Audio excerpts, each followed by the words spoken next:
You know, after that living hell with that bastard Marcus, my life now, it's almost unbelievable. Like something you'd read about, not something you'd actually live. Julian is the architect of this new life. God, Julian, he's everything Marcus wasn't. He's the anti-Marcus. Where Marcus would command, Julian asks. Where Marcus would sneer at my fears, Julian just listens, really listens.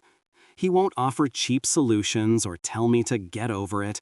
He'll just sit with me, his hand finding mine in the dark, his thumb drawing little circles on my skin until the world stops spinning and my breathing evens out. He's kind, and after years of cruelty, kindness feels like the most extravagant luxury in the world. And he's rich, stinking rich. That helps, I won't lie. Our house is less of a house and more of a fortress of minimalism and safety, perched on a hill in a neighborhood so secure the mailman probably has to pass a background check. Floor-to-ceiling reinforced glass looks out over a garden so perfectly manicured it looks like a computer rendering. The security system is state-of-the-art, the kind that could probably detect a gnat breaking wind on the property line. Marcus's old house was full of shadows, of heavy, dark wood, and corners where things could fester.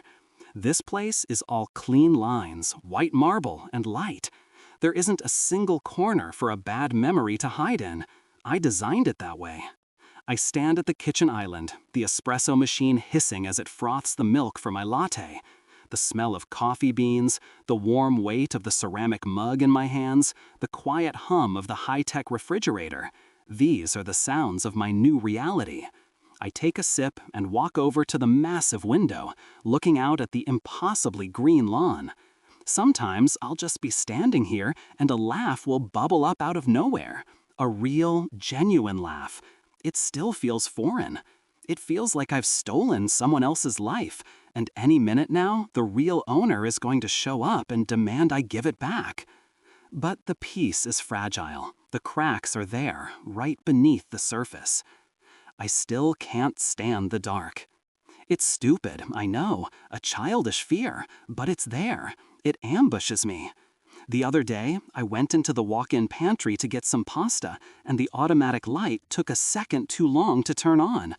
Just a single second of absolute black. That was all it took.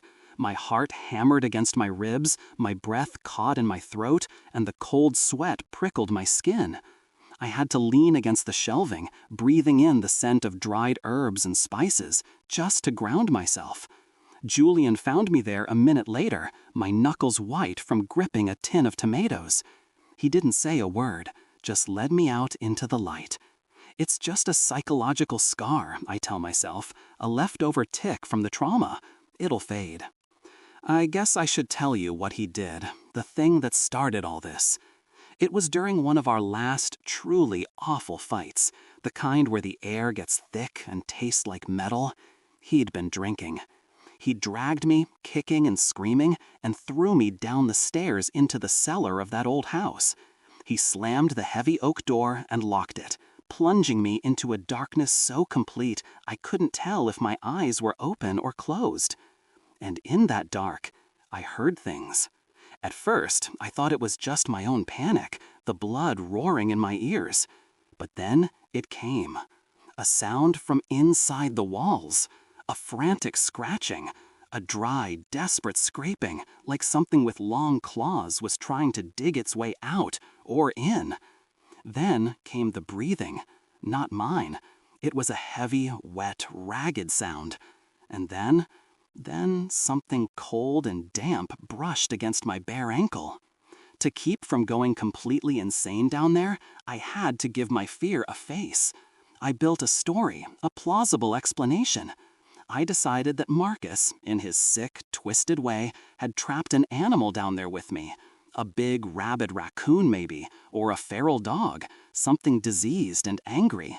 It was a terrifying thought, but it was a thought I could manage. It made sense within the context of his cruelty. The only monster in my story was Marcus. That explanation became my life raft. It was the only thing that let me climb out of that cellar the next morning with my mind still in one piece. That's what I hold on to. It was just a sick prank, the act of a human monster. Which brings me to last night. Julian was asleep beside me, his breathing deep and steady. The only light was the faint glow of my e-reader. The house was silent, the kind of deep suburban quiet that's almost loud in its own way. And then I heard it, a tiny noise, scrabble, scrape. It was quiet, so quiet I thought I'd imagined it. It came from the wall behind our headboard, the one that connects to the master bathroom. I held my breath, straining my ears, my body going rigid. The sound stopped. Must be the pipes, I thought, my heart starting to thud a little faster. Old houses make noises like that all the time. Except this isn't an old house. It's brand new. Every pipe, every wire, every single screw is less than a year old. My mind scrambled for another answer. A mouse. It has to be a mouse. A tiny little field mouse that somehow got in when the builders were finishing up. Yes, that's it. It's just a mouse. I told myself that over and over again. I turned off my e-reader, plunging the room into darkness. I squeezed my eyes shut, focusing on the sound of Julian's breathing, trying to use it to drown out the memory of that faint, scratching sound, the sound of something small and determined inside my brand new, perfectly safe walls. The next few weeks were good, mostly. The quiet rhythm of our life settled in, predictable and warm. Mornings were for lattes Julian made for me. Afternoons were for reading by the pool, and evenings were for quiet dinners where we'd talk about everything and nothing. It was the life I had dreamed of, the life I felt I'd earned after surviving Marcus. But the tiny crack that had appeared that night, it didn't heal over. It started to spread. The scratching came back. There was no pattern to it. One day I'd be in the home office paying bills and I'd hear it. Scrape, scrabble, a faint, dry sound from the wall behind the bookshelf. I'd freeze, my pen hovering over the paper, every muscle in my body tensed. I'd wait and wait. Nothing. It would be gone as quickly as it came. A week later, I'd be walking down the hall and hear it near the floorboards. Just a flicker of sound, so quick I could almost convince myself it was the ice maker in the kitchen or the house settling. The weirdest part? It only ever happened when I was alone. Julian never heard it. Not once. I tried to tell him about it, but how do you describe a sound that barely exists? It's like nails on drywall, but quieter, I said one night, trying to keep my voice even. He frowned, putting his wine glass down. Could be a branch scraping against the siding outside. I'll check it in the morning. He did check. There were no trees close enough to the house, not even a stray bush. The explanation was logical, kind, and completely unhelpful. Then other things started happening. Small things. The kind of things that make you question your own mind. I'd hang my car keys on the hook by the door, the same way I do every single day. The next morning, they'd be sitting in the middle of the kitchen counter. I'd leave the book I was reading face down on the nightstand, open to page 152. Later, I'd find it closed, the bookmark tucked neatly into chapter 5. "Honey, you've been under a lot of stress lately," Julian said, his voice soft as he wrapped his arms around me from behind. "It's normal to be a little forgetful." He was probably right. The doctor had said PTSD could manifest in weird ways. Memory gaps, disassociation. Still, a cold knot of wrongness was tightening in my stomach. This didn't feel like me being forgetful. It felt like I was being edited. My mind, of course, went straight to the one person who would delight in this. Marcus. That son of a bitch was clever enough and definitely twisted enough to pull something like this. He had the money, the resources, the sheer malice to hire someone to break into my fortress and just move my keys, to plant tiny seeds of doubt, to make me think I was losing it all over again. The thought made me sick, but it also gave me a target. I became obsessed with the security system Julian had installed. For 2 days straight, I sat in the office, my eyes glued to the monitor, scrubbing through hours and hours of footage from the past month. I watched every angle: the front gate, the driveway, the back patio, the perimeter walls. I saw the mailman. I saw a deer nibbling on our prize-winning roses. I saw Julian leaving for work and coming home. I saw myself getting the groceries out of the car. There were no gaps in the recordings. No shadowy figures slipping past the cameras. No sign of anyone or anything that shouldn't be there. The system was perfect, impenetrable. My fortress was secure, which meant the problem wasn't outside. The breaking point came on a Tuesday afternoon. Julian was at a board meeting that would run late. The house was mine. The silence was thick, broken only by the hum of the air conditioning. I decided to take a long, hot shower to try and steam the anxiety out of my muscles. The master bathroom is my favorite room in the house. It's all white marble and chrome, with a huge walk-in shower enclosed in frosted glass. As the hot water pounded on my back, the steam filled the space, blurring the edges of the room into a soft white haze. I closed my eyes, letting my head hang, trying to just focus on the sensation of the water. That's when I saw it. Through the steam and the frosted glass, a shape moved. It was just outside the shower door. A flicker of movement. I opened my eyes. It was tall and thin, impossibly thin, like a line drawn in charcoal. It moved with a quick, jerky motion, passing by the door and disappearing from view. It was gone in a second, but I saw it. I fucking saw it. A scream tore out of my throat, raw and ugly. I fumbled for the handle, shoving the heavy glass door open and stumbling out onto the bath mat, my heart trying to beat its way out of my chest. My eyes darted around the bathroom. Nothing. The door to the bedroom was closed, just as I'd left it. I grabbed the towel, wrapping it around my shaking body, my wet hair dripping onto the marble floor. I crept to the door, my breath coming in short, sharp gasps. I pressed my ear against it. Silence. I reached out, my hand trembling so badly it took me 2 tries to turn the handle. I threw the door open. The bedroom was empty. Sunlight streamed through the floor-to-ceiling windows, illuminating dust motes dancing in the air. Everything was exactly where it should be. But I saw it. I know I did. I called Julian. I didn't even care that he was in a meeting. My voice was a high-pitched mess, the words tumbling over each other. He was home in 20 minutes. He burst through the front door, his face pale with worry. He checked every room, every closet, every possible hiding place. He checked the security logs again. All the doors and windows were locked. The perimeter sensors hadn't been tripped. There was no one in the house. There had been no one. He found me huddled on our bed, still wrapped in the damp towel.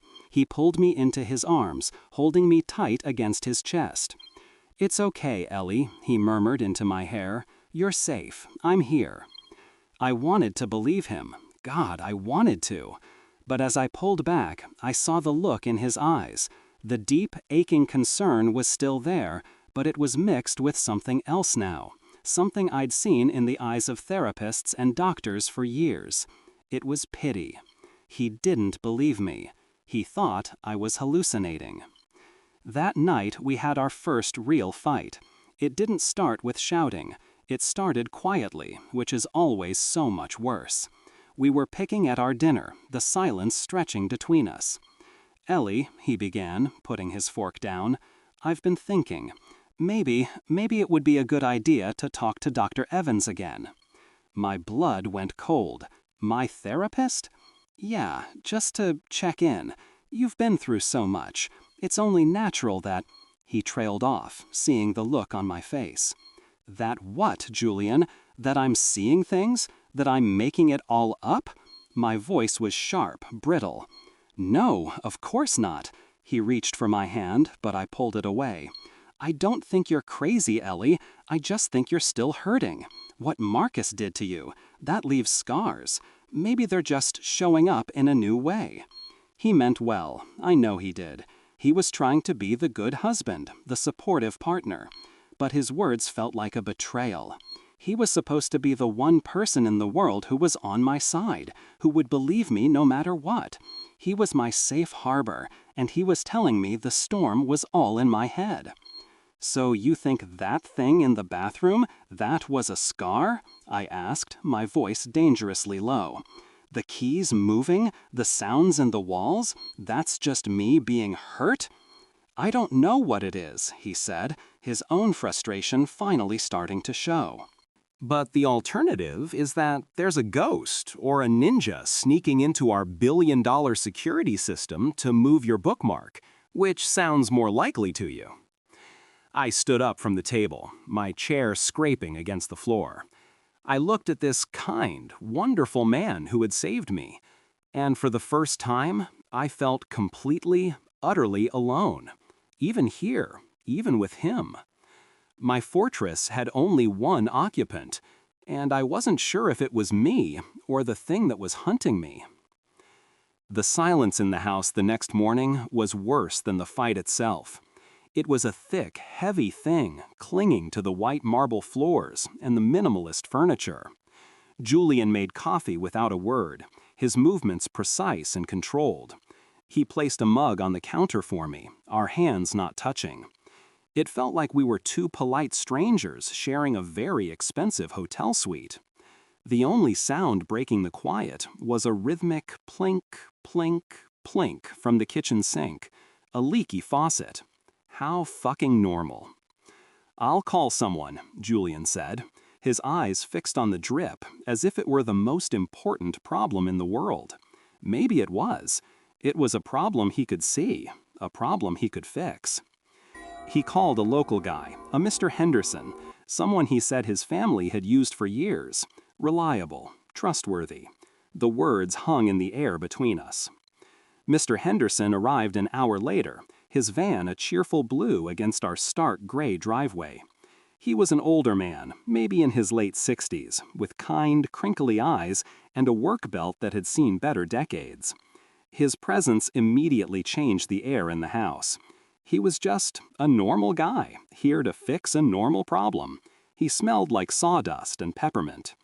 "Mornin', folks. Leaky faucet, is it?" he boomed, his voice echoing slightly in the cavernous kitchen.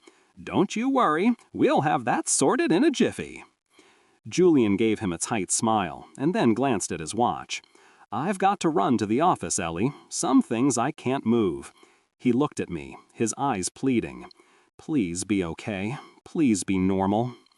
"I'm fine," I said, and the lie tasted like ash in my mouth. He hesitated, then kissed the top of my head and left. The sound of his car pulling away was another layer of silence settling over me. "Coffee, Mr. Henderson?" I asked, needing to do something with my hands. "Oh, that'd be a lifesaver, ma'am. Just call me Bill." While he worked, laying out his tools on a worn canvas cloth, I made a fresh pot. The smell of coffee and the sounds of his clanking wrenches were a comfort. It felt like a regular day, a day where women aren't seeing things in the shower, a day where husbands don't look at their wives with pity. We made small talk. He told me about his grandkids, about the prize-winning bass he'd caught last weekend. I listened, nodding and smiling, feeling the tight coil in my stomach unwind just a little. I was trying so hard to be the person he saw, a nice woman in a beautiful house making coffee for the plumber. For a few minutes, I almost believed it myself. In an attempt to keep the conversation going, to keep the crushing silence at bay, I reached for something, anything to say. And my mind, like a traitor, served up the worst possible thing. "Well," I said, forcing a light chuckle, At least this new place doesn't have the pest problem my old house did. I'm sure you know the one, over on Sycamore Lane. The big stone house Marcus Vance used to own." Bill paused, looking up from under the sink, a wrench in his hand. "Oh yeah, I know the Vance place. Did plenty of work there over the years, right from when he was building it." "I swear," I continued, the fake laugh feeling brittle in my throat, "I thought there was some kind of monster living in that basement, a giant raccoon or something. It made the most awful sounds." The words were out. The foundation of the story I'd told myself for years. The monster was a raccoon. The real monster was Marcus, simple, manageable. Bill Henderson wiped his hands on a rag, a broad, honest smile on his face. He didn't know he was holding a bomb. He didn't know he was about to detonate the entire world I had built for myself. "Oh, no way, Mrs. Croft," he said, his voice full of casual certainty. "Not in that house. I've been working this neighborhood for over 30 years. Mr. Vance's old place is built like a bunker." I kept smiling. My face felt like porcelain. He had an animal dander allergy, Bill went on, completely oblivious, just a man proud of his local knowledge. A bad one. I mean, obsessive about it. When he had that house built, he made them seal every last crack, every vent, every seam. That basement, shoot, it's poured concrete, solid block foundation, no vents to the outside. He was terrified of something getting in. You couldn't get a mouse in there if you paid it. That place is airtight. He chuckled again and turned back to his work, to the simple, fixable problem of the dripping faucet. Airtight. The word didn't register at first. It just floated in the air. Obsessive about it. The coffee cup in my hand started to shake. A tiny tremor at first, then a violent shudder. Hot liquid sloshed over the rim, scalding my fingers. I didn't even flinch. You couldn't get a mouse in there. My carefully constructed reality, the rabid animal, the cruel prank by a hateful man, cracked. Then it splintered. Then it exploded into a million pieces of silent, screaming dust. All these years I had held on to that explanation like a life raft. It was ugly and terrifying, but it was human. It was an act of human cruelty. It had rules. It made sense. But if no animal could have gotten in? My smile was still plastered on my face. I could feel it there, a dead weight. My eyes were locked on the sleek stainless steel refrigerator, but I wasn't seeing it. I was seeing the dark. I was feeling the cold, damp concrete under my bare feet. I was hearing the sounds, the heavy, ragged breathing that wasn't mine, the cold, wet slide against my ankle. Bill tightened one last bolt, and the dripping stopped. He stood up, wiping his brow. "All fixed up, ma'am. Good as new." He started packing his tools away, humming a cheerful, off-key tune. He was in a different universe, a universe of leaky faucets and fishing trips and grandchildren. He had no idea he'd just opened a door for me, a door I didn't even know was there, and shoved me through it into a cold, black nothing. The house was quiet again. No drip, no humming, just the low thrum of the air conditioning. My own breathing was loud in my ears, shallow and fast. My heart was a frantic drum against my ribs. And then I heard it, from the wall behind me, the wall that separated the kitchen from the long, empty hallway. Scrape. It wasn't faint this time. It wasn't a sound I could dismiss as the house settling. Scrabble. It was loud, clear, dry, and deliberate. The sound of long nails dragging slowly, deliberately, down drywall. A hungry sound, an impatient sound. A sound that had followed me. If it wasn't an animal in the basement with me all those years ago, what was it?